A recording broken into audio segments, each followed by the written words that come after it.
कौन सा क्वेश्चन कराया, ठीक है। ये एक सैम्पल क्वेश्चन है। आई होप आपको पूरी स्क्रीन नजर आ रही होगी जो कि एक्सेल की है। एक्सेल में ये एक छोटा सा क्वेश्चन है जिसमें एक्टिविटीज हैं, प्रीडिसेसर्स बताए हुए हैं, optimistic, most likely, pessimistic time और टी एस्टिमेट कैसे फाइंड करते हैं वो आप लोगों को फॉर्मूला वाइज पता है। एक दफा मैं आपको फिर भी गो थ्रू करा दूंगी। हमें इसमें बेसिकली दो तरह की डायग्राम्स बनानी है। एक एक्टिविटी ऑन नोड, ठीक है। जब एक्टिविटी ऑन नोड बन जाएगी तो उसके बाद आपने डिटेल्ड नेटवर्क डायग्राम बनानी है। अब ये डिपेंड करता है कि आपको कौन सी डायग्राम बनाने को कहा गया है, आप उसी तरीके से बनाओगे। लेकिन अगर एक्टिविटी ऑन नोड बना लो तो उस बेसिस के ऊपर आपका जो नेटवर्क डायग्राम है वो और अच्छे तरीके से काम कर सकता है। ये वेटिंग रूम में कौन है? मैं ही हूँ, मुझे ज्वाइन कर। ये पता नहीं क्या मेरे पास आ रहा है। अब ये तुम लोग खुद देख लो। अच्छा, अब मुझे नहीं पता ये क्या क्या कुछ आ रहा है। अच्छा, मैम आप तो होस्ट है ना, आपको नहीं नहीं, मुझे ये चीजें मत भेजो, मुझे कुछ समझ नहीं आएगी कि कैसा है। खैर, मैंने कुछ किया तो है, इनवाइट किया, आई डोंट नो कि वो क्या हुआ। लेकिन एडमिट अ, करें मैम, एडमिट। पता नहीं कहाँ चला गया है। चलिए मैम ठीक है, कोई नहीं, आप क्या कर। अच्छा, अगर मुझे होस्ट से हटा दोगे तो क्या स्क्रीन शेयरिंग खत्म हो जाएगी? मैम एक्सेस देते हैं तो नहीं चलती रहती है। एक मिनट।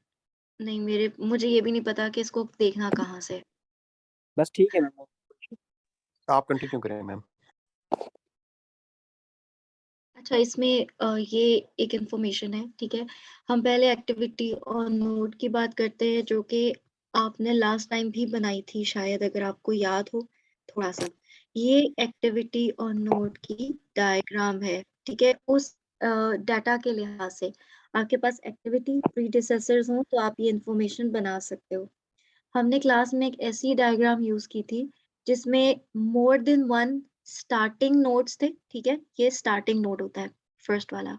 और मोर देन वन एंडिंग नोड थे। यहाँ पे सिर्फ एक ही स्टार्टिंग नोड और एक ही एंडिंग नोड है।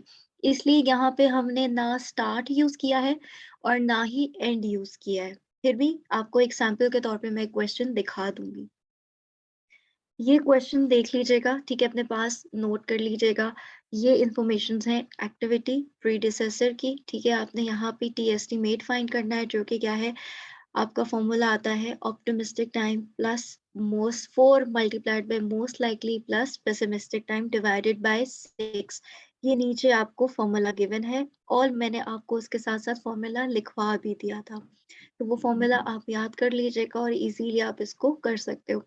ऑप्टिमिस्टिक टाइम सबसे लेस टाइम होता है, मोस्ट लाइकली टाइम मिडल का टाइम होता है और पेसिमिस्टिक टाइम ज्यादा टाइम होता है। अगर आप जस्ट एक दफा अगर आपने रट्टा लगाना चाहते हो या जस्ट समझना चाहते हो तो ये आपके पास, अगर आप देखो, 6 सबसे कम है, फिर 8 है, फिर 10 है, तो ऑप्टिमिस्टिक, मोस्ट लाइकली और पेसिमिस्टिक, ठीक है।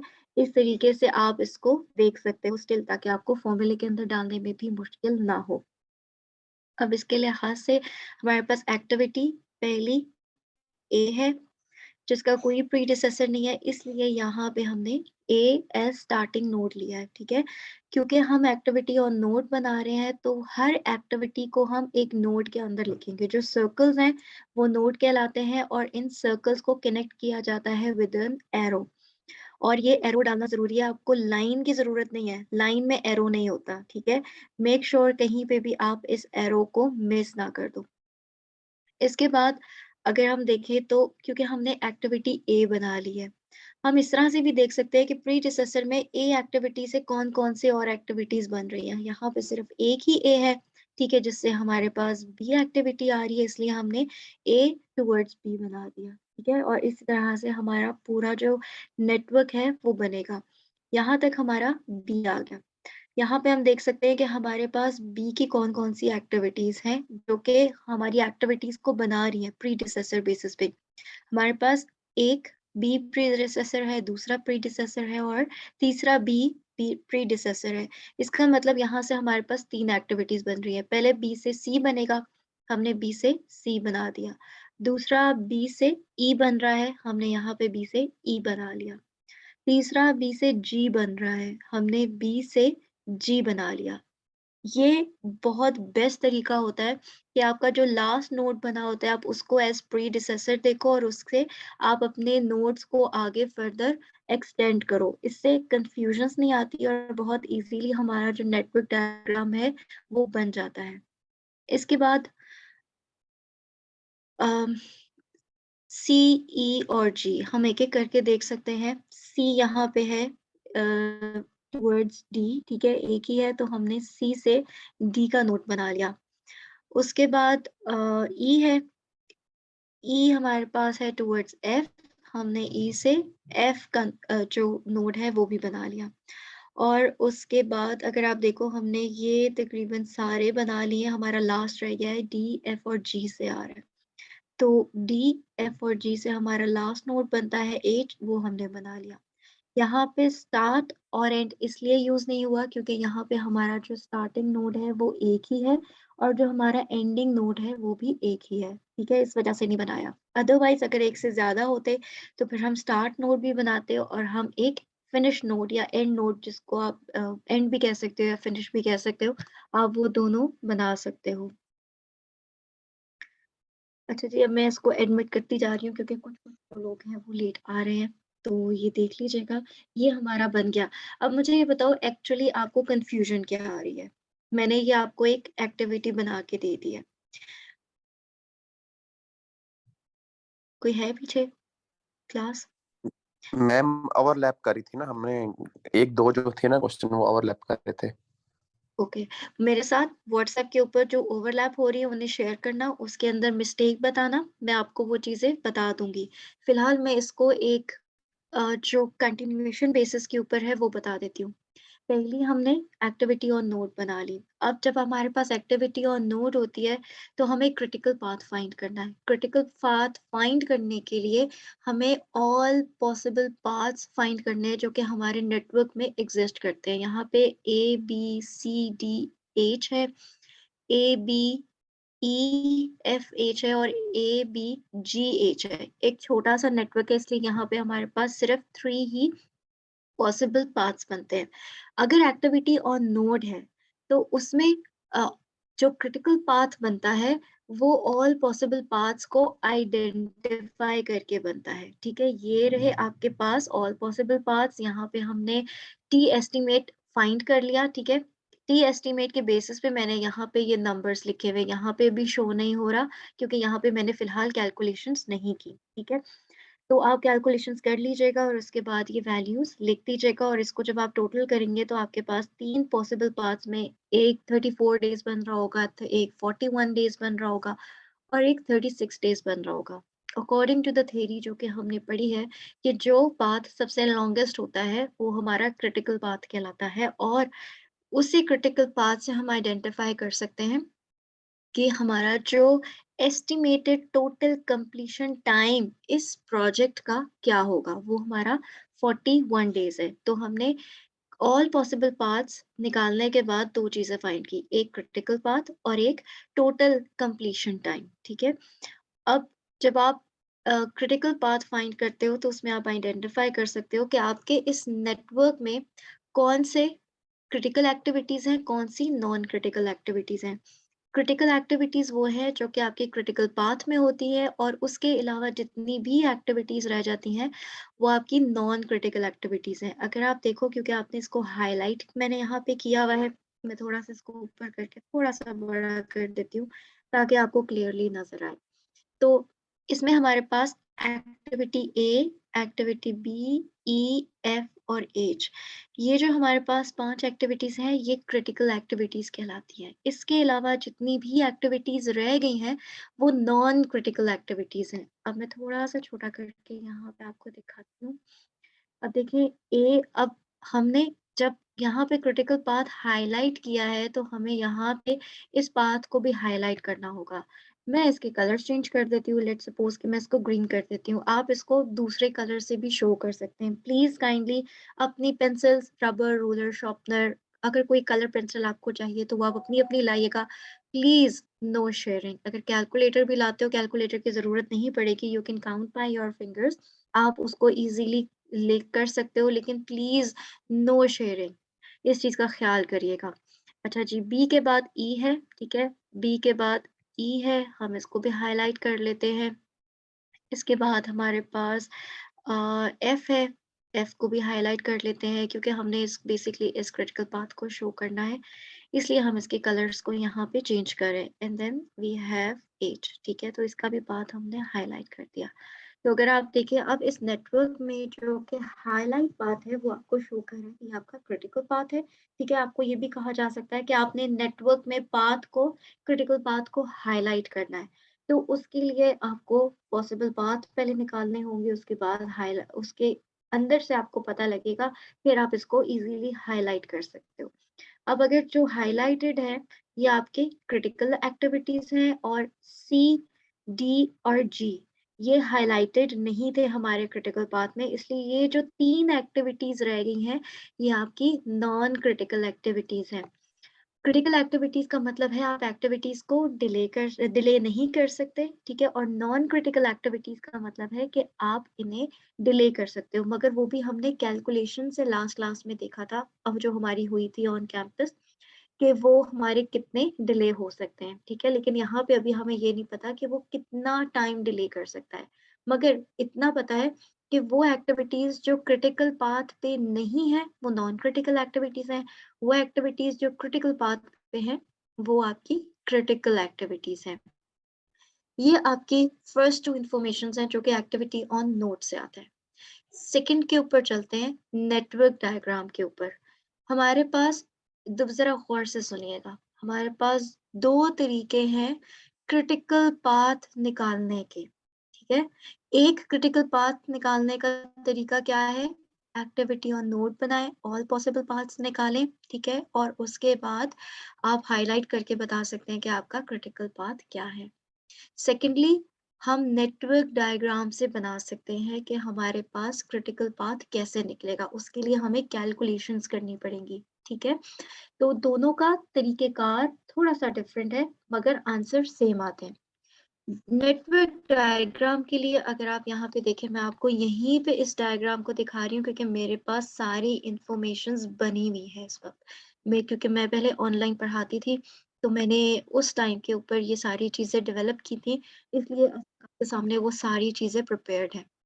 अगर आप यहाँ देखो, कुछ लोग कंफ्यूज होते हैं कि स्टार्ट क्यों नहीं है, जस्ट फॉर देम मैंने यहाँ पे एक स्टार्ट सिर्फ इसलिए शो किया कि हाँ हमारे पास स्टार्ट भी हो सकता है, लेकिन अगर आप इसको यहाँ पे ना बनाएं तो इससे कोई फर्क नहीं पड़ेगा क्योंकि हमारे पास जो नेटवर्क है वो एक ही है, ठीक है।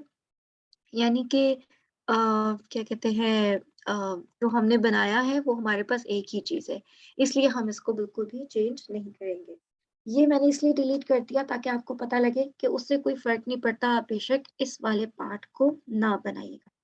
अब हमने क्या किया कि हमने पहले बॉक्सेस बनाए, ये ऑलरेडी सारी इंफॉर्मेशन फिल्ड है, ठीक है।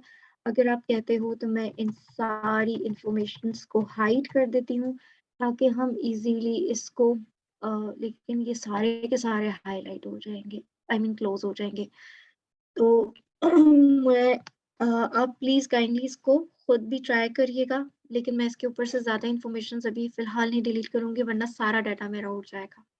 अगर आप देखें, मैंने इसको थोड़ा बड़ा इसलिए किया है, ए और बी एक्टिविटी, ठीक है, ये एक्टिविटी ए है, हमने इसको बॉक्स में कन्वर्ट कर दिया है जिसमें हमारे पास 3 लाइंस बॉक्सेस है। अगर आप देखें आपको बनाने में भी आसानी हो सकती है, जो कि मैं आपको कहती थी आप अपने रजिस्टर्स में करिएगा, कि ये आपकी 3-4 लाइंस है, आप इन 4 लाइंस को हाईलाइट कर दो, एक बॉक्स बनाओ और इसके बीच में लाइंस लगा दो।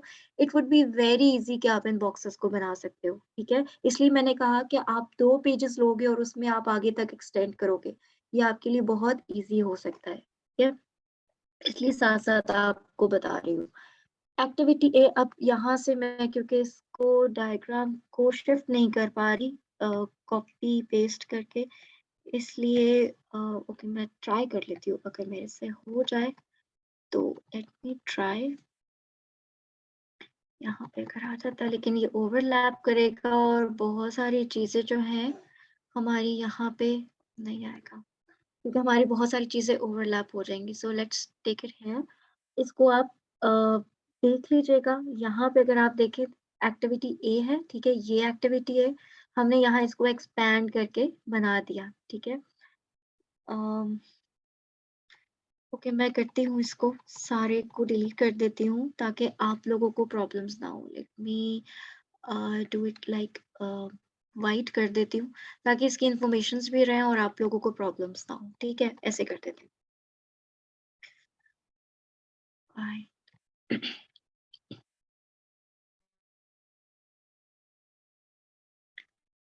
अब अगर आप देखें तो आपका ये पूरा नेटवर्क डायग्राम जो बनाया है, ये अनफिल्ड बॉक्सेस हैं इसके, और इसमें वही इंफॉर्मेशन है, वही सेम डायग्राम बनी हुई है, लेकिन in a form of a box, ठीक है। लेकिन यानी कि हर एक्टिविटी को बॉक्स में कन्वर्ट कर दिया है।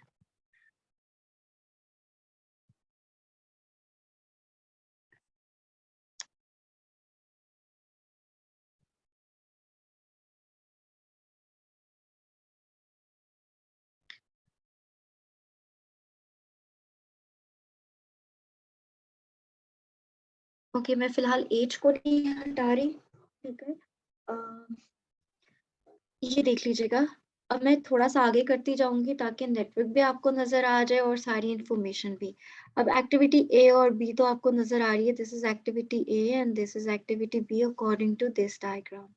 अब सी, ई और एफ एक के ऊपर एक है, लेकिन बी से बर्स्ट हो रहे हैं, ठीक है। तो हमने सी, ई और जी बना लिया जो हमारे बी से जा रहे हैं। अगेन हमारे पास जो पॉइंट है जहां से हम इंफॉर्मेशन आउटफ्लो कर रहे हैं, वो एक ही पॉइंट से है, ये अगर आप देखें, ठीक है।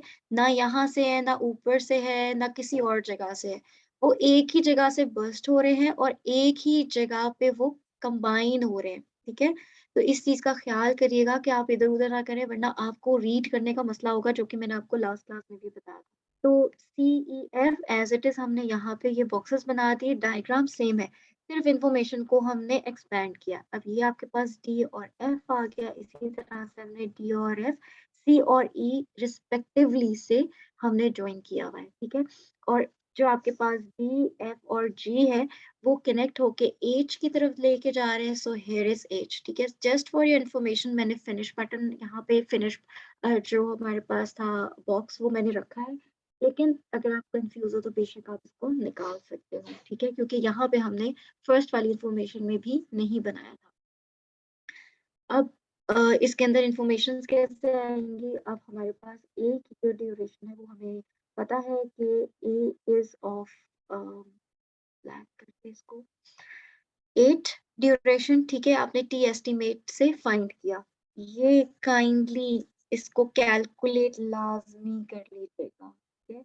इसको कैलकुलेट लाजमी कर लीजिएगा, फिर आपके पास टी एस्टिमेट आएगा, ठीक है। टी एस्टिमेट कैसे फाइंड करते हैं? 6 plus 4 multiplied by 8 plus 10 divided by 6। यहाँ पे एक इंफॉर्मेशन से है और इससे कैलकुलेट भी हो गई है। यहाँ पे अगर आप देखो, ये वाली कैलकुलेट की हुई है, ठीक है। तो इस तरह से आप सारी कैलकुलेट कर लो, हमने ऑलरेडी क्लास में कैलकुलेट किया हुआ है।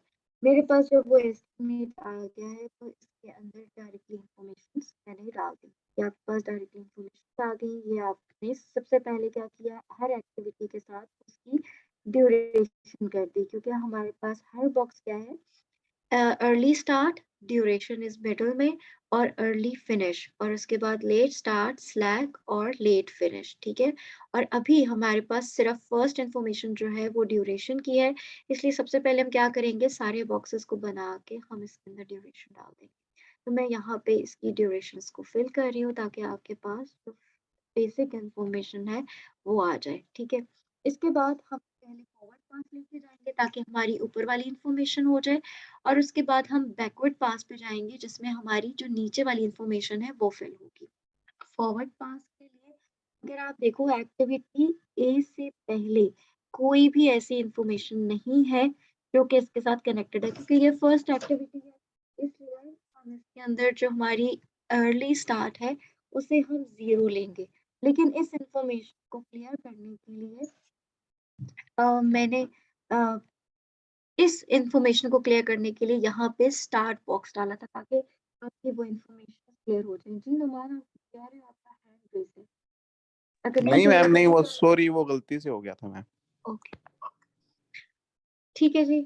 यहाँ पे हमने अर्ली स्टार्ट 0 क्यों लिया? क्योंकि ये हमारी फर्स्ट एक्टिविटी है और फर्स्ट एक्टिविटी से पहले कोई ऐसी एक्टिविटी नहीं है, इसलिए हमने एज अर्ली स्टार्ट ले लिया। प्लीज आपके पास सारी की सारी इंफॉर्मेशन की डिटेल्स होंगी कि हमने इस इंफॉर्मेशन को कैसे कैलकुलेट करना है। जैसे अर्ली स्टार्ट में क्या है कि अर्ली स्टार्ट हमारा जो प्रीवियस इंफॉर्मेशन है या जो हमारा प्रीडिसेसर है उसकी मैक्सिमम वैल्यू हम लेते हैं, ठीक है?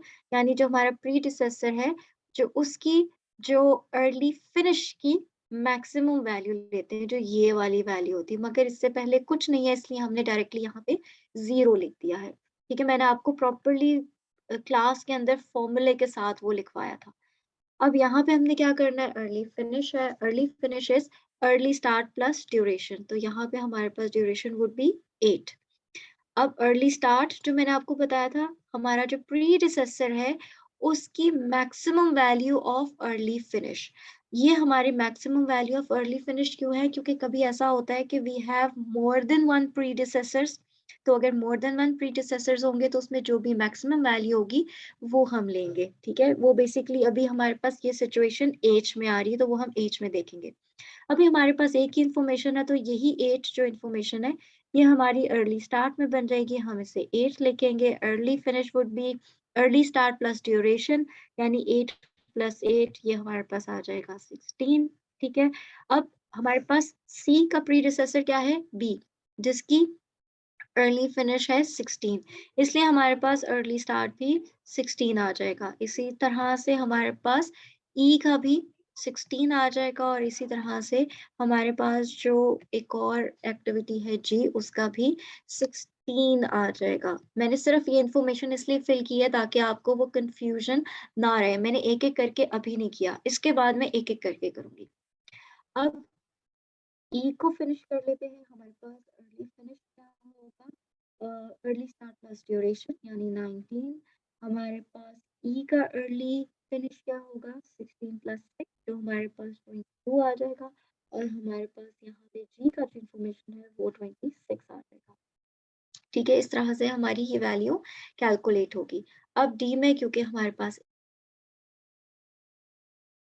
एक ही प्रीडिसेसर है और ओनली फिनिश है वो 19 है, इसलिए डी का जो अर्ली स्टार्ट है वो भी 19 आएगा और जो अर्ली फिनिश है वो 19 प्लस 5 होगा, ठीक, जो कि आपके पास 24 आ जाएगा। इसी तरह से एफ को हम पूरा करेंगे। एफ का प्रीडिसेसर इस ई, इसके अंदर हमारे पास है अर्ली फिनिश 22, इसलिए अर्ली स्टार्ट हमारा 22 बन जाएगा। 22 प्लस 9 हमारे पास आ जाएगा 31, ठीक है? यहाँ तक हमारी इंफॉर्मेशन कंप्लीट हो गई। एज के लिए अब हमारे पास 3 प्रीडिसेसर्स हैं, एक की 24 है, एक की 31 है, एक की 26 है। जो मैक्सिमम वैल्यू है वो हम लेंगे। यहाँ पे हमारे पास मैक्सिमम वैल्यू 31 बन रही है, इसलिए हमने इसकी वैल्यू अगर आप देखें तो हमने 31 लिखी है। 31 में हम 10 प्लस करेंगे, वो हो जाएगा 41, ठीक, 41। अब इसका जो अर्ली अब हम आते हैं इसकी बैकवर्ड पास पे। फिनिश अगेन मैं कह रही हूँ, अगर आप कंफ्यूज होंगे भी फिलहाल आप इसको छोड़ दें। क्लास वाले क्वेश्चन को एक दफा जरूर देख लीजिएगा, ठीक है, ताकि आपको कंफ्यूजन ना हो और जो पॉइंट्स आपको मिस हो रहे थे वो आपके कंप्लीट हो जाए। Basically early finish is equal to late finish, ठीक है? जो हमारे लास्ट इंफॉर्मेशन होती है वो हमारी ऐसी ही कैलकुलेट की जाती है। अब हम चलते हैं टुवर्ड्स बैकवर्ड पास। बैकवर्ड पास में हम क्या करेंगे? ये जो हमारे पास लेट फिनिश है, ये हमारा जो भी सक्सेसर एक्टिविटी है, जैसे कि ई है, ई का सक्सेसर एक्टिविटी क्या है? एफ। हम यहाँ से कैलकुलेट करेंगे क्योंकि अब हमें पता है कि हमारा प्रीडिसेसर क्या है और हमारा सक्सेसर क्या है। तो यहाँ पे हमारे पास फिलहाल कोई सक्सेसर नहीं है, इसलिए 41 एज इट इज ऊपर से नीचे आ गया। अब हमने क्या करना है? स्लैक फाइंड नहीं करना, ठीक है? ये जो मिडिल वाली वैल्यू है ये हमने फाइंड नहीं करनी। जब हमारा फॉरवर्ड और बैकवर्ड पास कंप्लीट हो जाएगा तो उसके बाद हम स्लैक फाइंड करेंगे। अभी हमने क्या करना है, लेट फिनिश और लेट स्टार्ट फाइंड करना है। अब लेट स्टार्ट क्या होगा, लेट फिनिश माइनस ड्यूरेशन, ठीक है। जब हम फॉरवर्ड की तरफ जाते हैं तो प्लस और मैक्सिमम आता है, जब हम बैकवर्ड जाते हैं तो माइनस होता है और मिनिमम आ जाता है, ठीक है। तो 41 माइनस 10 इज 31, ठीक है, ये 31 आ गया। अब हम चलते हैं बैकवर्ड्स, जी की तरफ आते हैं। अब देखिएगा कि जी में जो हमारे पास लेट फिनिश है वो कैसे आएगा, जो भी इसकी सक्सेसर एक्टिविटी है, this is the successor activity, उसका जो लेट स्टार्ट है, मैक्सिमम लेट स्टार्ट, वही इसका अर्ली सॉरी लेट फिनिश बन जाएगा, यानी 31, क्योंकि यहाँ पे एक ही इंफॉर्मेशन है, इसलिए हम इसको एज इट इज ले लेंगे। हमारे पास यहाँ पे 31 आ जाएगा। 31 माइनस 10 इज 21, जो कि हमारा लेट स्टार्ट आ जाएगा। हमने कैलकुलेशंस वैसे ही रखनी है, ठीक है। यहाँ पे भी अगर आप देख ले तो कैलकुलेशंस है। अगर आप क्लास को भी देखें, क्लास में भी मैंने सारी कैलकुलेशंस आपको लिखवाई हुई थी। थोड़ा सा फास्ट इसलिए जा रही हूँ कि मैं ऑलरेडी आपको ये चीजें करा चुकी हूँ, तो एक तरह से आपका गो थ्रू हो जाएगा। एफ का सिर्फ एक ही सक्सेसर एक्टिविटी है और इसका जो लेट स्टार्ट है वो 31 है, तो ये 31 एज इट इज यहाँ पे आ जाएगा, क्योंकि एक ही हमारे पास सक्सेसर एक्टिविटी है। अगर मोर देन वन सक्सेसर एक्टिविटी होती तो क्या होता कि हम फिर इसमें से मिनिमम वैल्यू लेते, जो कि अभी सिनेरियो आएगा टुवर्ड्स बी, हम बी में इसको इम्प्लीमेंट करेंगे। 31 माइनस 9 हमारे पास लेट स्टार्ट आ जाएगा, जो कि हमारे पास 22 आई गेस बनेगा, ठीक है। इसी तरह से यहाँ पे हमारे पास जो लेट फिनिश है वो आएगा 31 माइनस 5, जो कि हमारे पास आ जाएगा 26, ठीक है।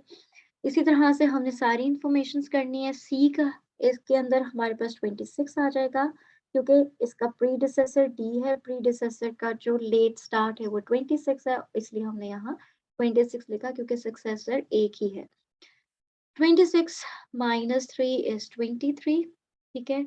इसी तरह से यहाँ पे अगर आप देखें तो एक ही सक्सेसर एक्टिविटी है, इसलिए इसका जो लेट स्टार्ट है वो इसका लेट फिनिश बन जाएगा, दैट वुड बी 22। 22 माइनस 6 हमारे पास आ जाएगा 60, ठीक। इसी तरह से हमने इन सारों को फिल कर लिया। अब आते हैं बी पे। बी के 3 सक्सेसर एक्टिविटीज है, ठीक है, 1 2 3, बी के 3 सक्सेसर एक्टिविटीज है। अब इसके लिए हमें क्या चाहिए, minimum of your let start, जो कि आपकी सक्सेसर एक्टिविटीज का है। आपकी सक्सेसर एक्टिविटी का लेट स्टार्ट क्या है 23, एक का लेट स्टार्ट क्या है 16, एक का लेट स्टार्ट क्या है 21। जो इसकी मिनिमम वैल्यू है हमें वो चूज करनी है। 16 इज द मिनिमम वैल्यू, हम यहाँ पे 16 लिखेंगे, ठीक है। बैकवर्ड जाते हुए मिनिमम लेना है, फॉरवर्ड जाते हुए मैक्सिमम लेना है। 16 माइनस 8 इज 8, ठीक है। ये हमारे पास अर्ली स्टार्ट आ गया, और ए के अंदर 8 एज इट इज हमारे पास चला जाएगा एज लेट फिनिश, और 8 माइनस 8 इज 0, तो ये हमारे पास पूरा सर्कल जो है वो कंप्लीट हो गया है। यहाँ तक कोई ऐसी चीज जो कि समझ ना आई हो? ओके जी, आगे चलते हैं। अब स्लैक फाइंड कर लेते हैं। स्लैक के लिए हमारे पास दो फॉर्मूले होते हैं, दोनों में से कोई एक हम यूज कर सकते हैं। स्लैक का क्या मतलब है कि हम अपनी एक्टिविटी को कितना डिले कर सकते हैं, ठीक है।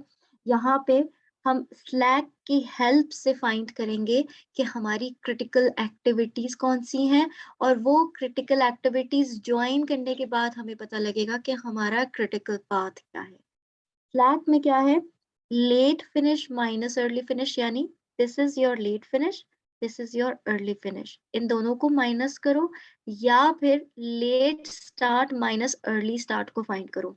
दोनों के आंसर सेम आएंगे, दोनों में से आप किसी एक को भी कर सकते हो, लेकिन अगर आप क्रॉस चेक कर लो तो आपको एक फायदा ये होगा कि आपको अपनी मिस्टेक के बारे में पता लग जाएगा। सो दोनों के आंसर सेम आने चाहिए। Late finish minus early finish या late start minus early start A के लिए वुड बी 0, ठीक है। तो इसलिए हमारा स्लैक यहाँ पे आ जाएगा 0। बी के लिए 16 यानी late finish minus early finish is 16 minus 16, और early late start minus early start is 8, यानी 8 माइनस 8 इज 0, इसलिए इसका मतलब इसका भी स्लैक 0 आ जाएगा। इस तरह से C को अगर हम देखें तो हमारे पास 26 माइनस 19 आ जाएगा, 7 का डिफरेंस, इवन 23 माइनस 16 का भी डिफरेंस हमारे पास 7 आएगा, इसलिए यहाँ का जो स्लैक है वो 7 बन रहा है। इसका मतलब ये है कि ये एक्टिविटी 7 डेज डिले की जा सकती है। यहाँ पे बी का मतलब है कि बी एक्टिविटी को हम बिल्कुल भी डिले नहीं कर सकते, ठीक। ई के अंदर अगेन हमारे पास स्लैक 0 आएगा, जी के अंदर हमारे पास जो स्लैक है वो आ रहा है अराउंड 5, इसी तरह से डी में जो हमारा जो स्लैक है वो आ रहा है 7, यानी हम इसको 7 डेज डिले कर सकते हैं। एफ में हमारे पास आ रहा है 0 और एच में भी हमारे पास आ रहा है 0। ठीक है, अब हमारे सारे बॉक्सेस कंप्लीट हो गए। अगर आपको कहा जाता है कि आपने डिटेल्ड नेटवर्क डायग्राम के थ्रू फाइंड करना है क्रिटिकल पाथ, तो आपको ये सारी कैलकुलेशंस करनी पड़ेंगी। उसके बाद आपने वो सारी एक्टिविटीज ज्वाइन करनी है जिसका स्लैक 0 होगा। A, B, E, F and H, हमने इन सारों को कनेक्ट कर दिया। इससे एक तो ये हमें पता लगा कि ये हमारा क्रिटिकल पाथ है, ठीक है, और हमारी सारी क्रिटिकल एक्टिविटीज हाईलाइट हो गई। क्रिटिकल एक्टिविटीज का मतलब है हम इन्हें डिले नहीं कर सकते, और नॉन क्रिटिकल एक्टिविटीज का मतलब है हम उन्हें डिले कर सकते हैं। अब लास्ट टाइम हमें ये नहीं पता था कितना डिले कर सकते हैं, मगर यहाँ हमारे पास नंबर्स हैं कि अगर सी नॉन क्रिटिकल एक्टिविटी है तो हम उसे 7 डेज डिले कर सकते हैं, अगर डी हमारी नॉन क्रिटिकल एक्टिविटी है तो हम उसे 7 डेज डिले कर सकते हैं। लेकिन एफ हमारी क्रिटिकल एक्टिविटी है क्योंकि इसका स्लैक 0 है और इसलिए हम उसे डिले नहीं कर सकते। इसके अलावा कोई चीज पूछनी है तो मुझसे पूछ लें। आपको सिंपल एक और काम ये करना पड़ेगा कि एक टेबल बनाना पड़ेगा। उस टेबल के अंदर आप यहाँ पे सारे कॉलम्स और फर्दर ऐड कर दोगे, जैसे early start, early finish, late start, late finish, slack, और ये सारी चीजें आप यहाँ पे हर एक्टिविटी का ऐड कर दोगे, ठीक है, और इंडिविजुअली आपके पास यहाँ पे ये टेबल बन जाएगा। आई होप मेरे पास यहाँ अगर कहीं है तो मैम मैं आपको शो कर दूंगी। जी बताएं। मैम ये क्वेश्चन में जो है ये LOTM और ये TP ये गिवन होंगे या ये हमने खुद से करने पड़ेंगे? LO, अच्छा, optimistic time, TO most sorry likely और TM पेसिमिस्टिक TP। टाइम, जी आपको ये गिवन होंगे, या तो आपको इंफॉर्मेशन इस फॉर्मेट में गिवन होगी, ठीक है, मैं इसको थोड़ा सा बड़ा करके दिखा देती हूँ कि ये कितना है। जस्ट ये वाला आपको activity predecessor, optimistic time, most likely time और पेसिमिस्टिक टाइम आपको ये गिवन होगा, या फिर आपको इस तरह की कोई इंफॉर्मेशन गिवन होगी, ठीक है, यानी एक्टिविटी प्रीडिसेसर या टी एस्टीमेट। इसके अंदर आपको फायदा क्या है इस तरह के क्वेश्चन में कि आपको कैलकुलेशन करने की जरूरत नहीं, आप डायरेक्टली सारे काम कर सकते हो, ठीक है, यानी आपका जो ड्यूरेशन है वो ऑटोमेटिकली निकल जाएगा, आपको यहाँ कैलकुलेट करने की जरूरत नहीं। लेकिन इस वाले क्वेश्चन के अंदर आप जब तक ये टी एस्टीमेट फाइंड नहीं करोगे तब तक आपकी जो इंफॉर्मेशन है वो आपके बॉक्सेस में काउंट नहीं होगी। जैसे इसकी वैल्यू आ रही है 8 कैसे आ रही है, अगर आप ये ऊपर बॉक्स पे देखो, ये मैंने सारी कैलकुलेशन इन बॉक्सेस को यूज करते हुए की हुई है, ये देखिएगा, ये मैंने सारे इन बॉक्सेस को यूज करते हुए की है, फॉर्मूला मैंने यहाँ पे इस तरह से डाला है, ठीक है, इसलिए यहाँ पे ये कैलकुलेट करके दे रहा है। अगर आपको यहाँ टी एस्टीमेट फाइंड करना है, ये वाली जो वैल्यू है आपकी जो डिटेल्ड नेटवर्क है, मैं वहां पे आपको लेके जा रही हूँ, ये जो आपका डिटेल्ड नेटवर्क है इसकी ये जो ड्यूरेशन है यहाँ पे ये वैल्यू आएगी। लेकिन अगर आपको डायरेक्टली ड्यूरेशन या टी एस्टीमेट गिवन है तो आप यहाँ पे उस वैल्यू को डायरेक्टली यूज करोगे, ठीक है। हमारी मीटिंग का टाइम 2 मिनट्स रह गया, इसके अलावा कोई इसमें पूछना है तो मुझे बता दो, अदरवाइज दोबारा से आप क्रिएट कर सकते हो, मैं दोबारा से आपको और भी फर्दर चीजें बता दूंगी। यहाँ तक क्लियर है? प्लीज एक काम करिएगा, क्लास के अंदर जो हमने क्वेश्चन किया था उसे दोबारा से अब करिएगा, जो मिस्टेक्स आएंगी उन मिस्टेक्स को करेक्ट करें। आपको मैंने बहुत सारे व्हाट्सएप के अंदर क्वेश्चंस दिए हुए हैं, स्पेशली जो लास्ट क्वेश्चंस हैं जिनको मैंने हाईलाइट किया हुआ है उन क्वेश्चंस को जरूर करें। कोई प्रॉब्लम आए एक दूसरे के साथ डिस्कस करके व्हाट्सएप पे सेंड कर दे कि मैडम हमारा कॉमन ये प्रॉब्लम आ रहा है, मैं उसको सॉर्ट आउट करूंगी, आपको बताऊंगी, आपको मैं वॉइस कर दूंगी ताकि आपको वो कंफ्यूजन ना हो और वो पॉइंट आपका क्लियर हो जाए। ठीक है, तो आज से पेपर से पहले तक आप व्हाट्सएप ग्रुप यूज कर सकते हो, जिसमें आप अपनी कोई भी मसला है वो डाल दो, मैं आपको सॉर्ट आउट करके उसको दे दूंगी। ठीक है, ओके मैम, अभी वो आप पहले का बता रही थी वो बता दें जिसमें ये अर्ली स्टार्ट लेट फिनिश ये वैल्यू ऐड करनी। ओके, मैं आपको सैंपल बता देती हूँ। जैसे ये वाला क्वेश्चन है मेरे पास, ठीक है, ये मैंने सॉल्व रखा हुआ है। अगर आप ये देखो तो यहाँ पे हमारे पास जो ए, बी और सी फर्स्ट एक्टिविटीज हैं जो कि साथ साथ शुरू हो रही हैं। ये उस सिनेरियो में होता है जब आपके पास एक्टिविटी के प्रीडिसेसर्स कोई नहीं होते। ठीक है, तो ये आपकी फर्स्ट स्टार्टिंग एक्टिविटीज है। जब आपके पास multiple activities at a time start हो रही होती हैं तो हम स्टार्ट ले आते हैं ताकि हम उसको एक पॉइंट से कंट्रोल कर सकें। ठीक है, उस टाइम पे ये स्टार्ट आता है। और अगर आप यहाँ पे देखो तो आपकी जो एंड जब नेटवर्क बनाया तो उसमें हमारे पास एक आई अधूरा रह गया और एक जे अधूरा रह गया, यानी कि इसके बाद कोई एक ज्वाइनिंग पॉइंट नहीं था, दो अलग अलग थे। इन दोनों को एक पॉइंट पे शो करने के लिए या फिर ये कहो कि एक प्रॉपर पाथ निकालने के लिए हमने एक फिनिश पॉइंट बनाया